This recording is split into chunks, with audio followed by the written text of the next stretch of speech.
Well, what can I say? Felly Wood, Nottinghamshire, early morning surrounded by fog and mist, sweeping through this autumnal fantastic beech wood. The beech wood covered in fantastic fungi. So join me as I look around. And right next to the wood here you can see some earth balls or wood balls, and they spread their spores, if you can see, by somebody stands on there or an animal stands on there, and then it lets the pores out in a big puff. So this is the amethyst deceiver, beautiful looking fungus, completely edible. So this one I've just found is the darkening brittlegill, which is from the brittlegill family. It's highly toxic and it's listed as lethal on ingestion, so keep well away from this one. You can see the actual brittle gills which break away. And here we have at last jelly babies, although I don't think I'll be eating them as jelly babies, but you can see where they got the name from because they just do look like the same colour and similar to a jelly baby.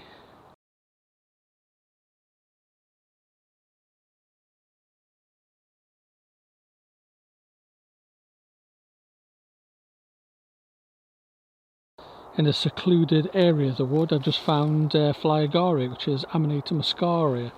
So this is the new ones coming out from the ground, about tennis ball size. Then we'll go to this side, more mature developed fungi, which the slugs have been eating, which are absolutely enormous, all over the place.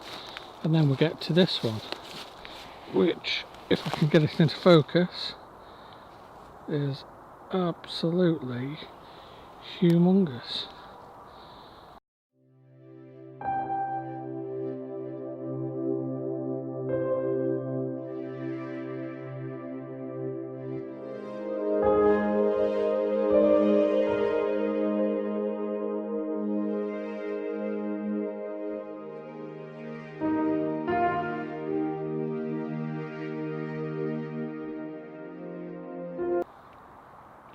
And here we have some clouded agaric, which is quite a large mushroom. You can see the width of the stalk and the gills going in funnel shape.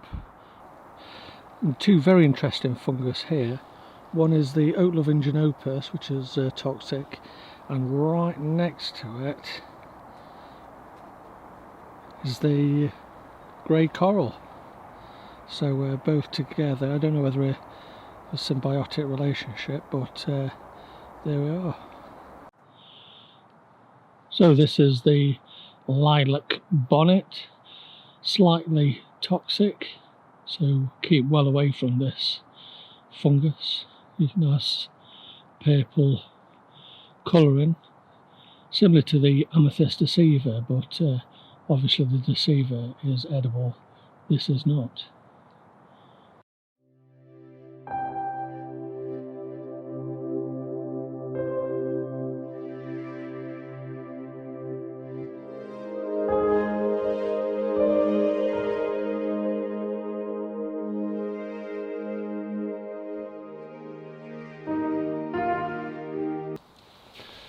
These are pear-shaped puffballs.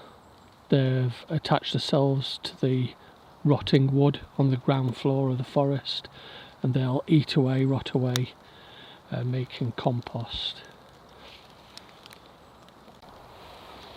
So this is a mushroom called the white saddle, also known as elfin saddle. It's toxic and attacks your red blood cells if you eat it. You can see the unusual pattern. You can see a form of saddle at the top.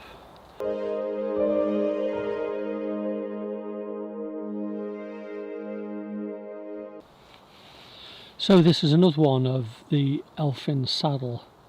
I think you can see by this one, although it might be a bit chewed, I think you can see that it does form a saddle.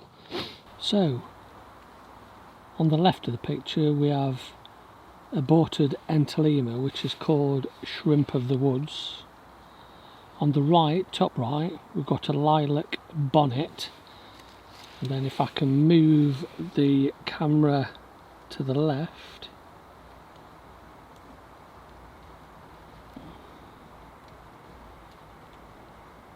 we have some white coral fungus.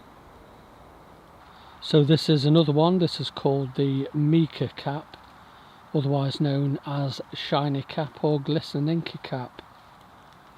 As you can see, it's mycorrhizal, feeding off the wood and debris on the forest floor.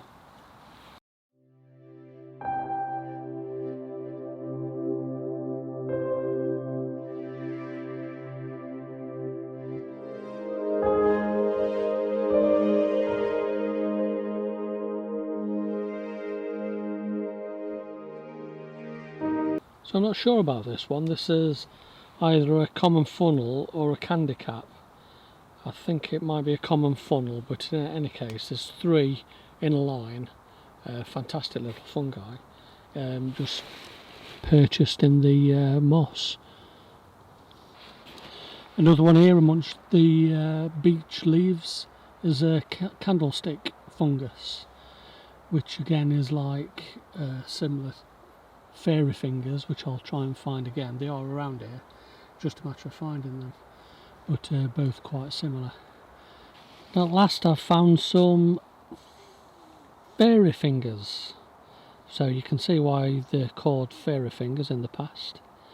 Long spindly pieces of fungi coming up from the forest floor.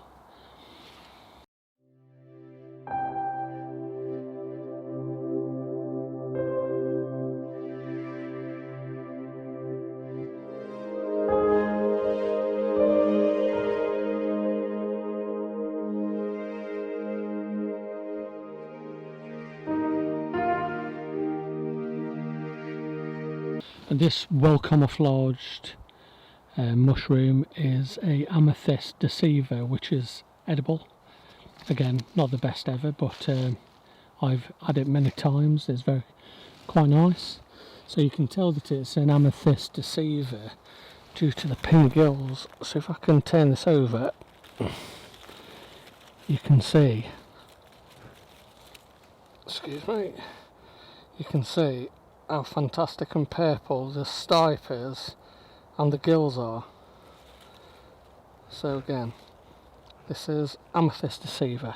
So these are the waxy cap deceivers.